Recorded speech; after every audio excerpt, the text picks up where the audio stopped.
Tata দেখো, tata, থাকো। হ্যাঁ, হ্যালো এভরিওয়ান, তোমরা সকলে কেমন আছো? অবশ্যই কমেন্টে জানিও। তো দেখতে পেলাম সকালবেলা ভুল, অনেকটাই বেলা হয়ে গেছিলো। যাওয়ার আগে দেখলাম গাড়ির চাকাগুলো পাংচার হয়ে গেছে, সেগুলো লিক সারিয়ে তারপর বেরিয়ে পড়লাম বহরমপুর যাওয়ার জন্য।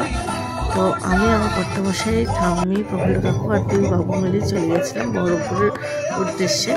আজকে আমার বোনের স্বাদ বলা ভুল, যেটা নবমাসের স্বাদ হয় মায়ের বাড়ি থেকে, সেটা প্লাস কালকে ফোটা, সেই 17 এতে বেরিয়ে পড়েছিলাম আমরা সকলে মিলে।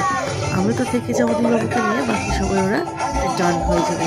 তোমাদেরকে প্রথমেই বলেছি খুব একটা বেশি দিনের পরিচয় নয়, তবুও যে আমি গ্রামেই থাকি, আমি পুরোপুরি গ্রাম বললেই চলে। আশেপাশের এলাকা দেখে, রাস্তাঘাট দেখে বুঝতেই পারছো। তো এখন যেটা মাঠে যে ফসলটা আছে সেটা হচ্ছে ধান আর ফুলকপি নয় বাঁধাকপি। তো এবার বৃষ্টিতে অনেক ফুলকপি বাঁধাকপি নষ্ট হয়েছে, তার ফলে এবার পুজোর সময় তাদের দামটাও কিন্তু খুব বেশি ছিল। তো মাঠে দেখতে পাচ্ছ সবুজে সবুজ, আর এরকম সবুজ দেখতে কিন্তু চোখটা সত্যি খুব জুড়িয়ে যায়। চারিদিকে সবুজে সবুজ আর অনেকটা রাস্তা।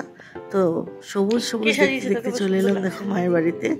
আর এসেই দেখলাম বোন রেডি হচ্ছে, কি সুন্দর লাগছে না আমার মিষ্টি বোনটাকে। বিয়েও হয়ে গেল আর কদিন পর মাও হয়ে যাবে, খুবই মিষ্টি। সেই শাড়িটা না, মেহেন্দিটা দেখি কেমন করেছিস, সুন্দর লাগছে। মেহেন্দিটা দেখিছি না, মেহেন্দি আমি করেছি এটাতে মম চলে যায়, ওটা বাঁ হাতে করেছিস এই হাতে। কি সুন্দর করেছিস। এখানে আর এটা না না, ফার্স্ট অ্যাটেম্প দারুণ হয়েছে।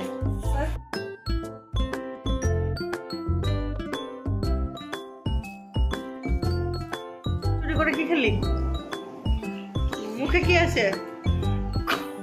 এবার সময় ছিল যার আজকে দিনটা, বিশেষ দিনটা, তার খাওয়ার পালা, তার আশীর্বাদের পালা।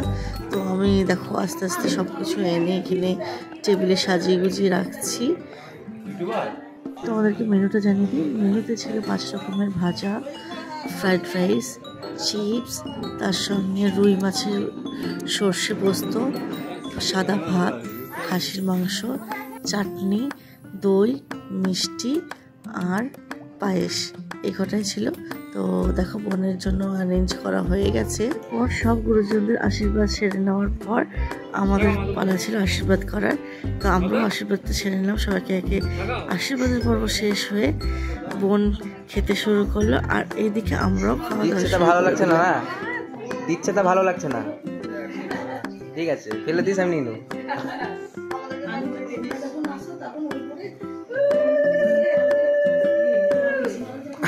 সবার পর ছিল এবার কর্তামশাইয়ের পালা, মানে আমাদের বাড়ির ছোট জামাইয়ের, আমার বোনের পর।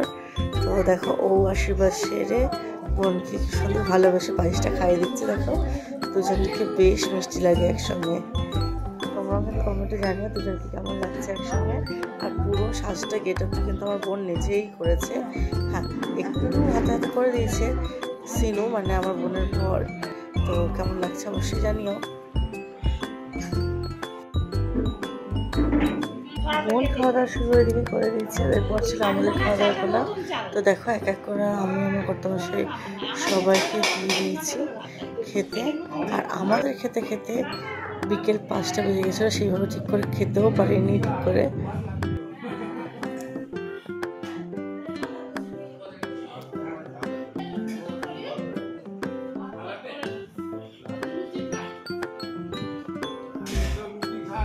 আজকের ব্লগটা তোমাদের কেমন লাগলো অবশ্যই কমেন্টে জানিও। খুব বড় আয়োজন না, ছোটোখাটো ঘরোয়ার মধ্যেই হয়েছে। তো যেটুকু পেরেছি তুলে ধরতে পেরেছি তোমাদের সঙ্গে শেয়ার করেছি। কমেন্টে কিন্তু অবশ্যই জানাবে। ভালো থাকবে।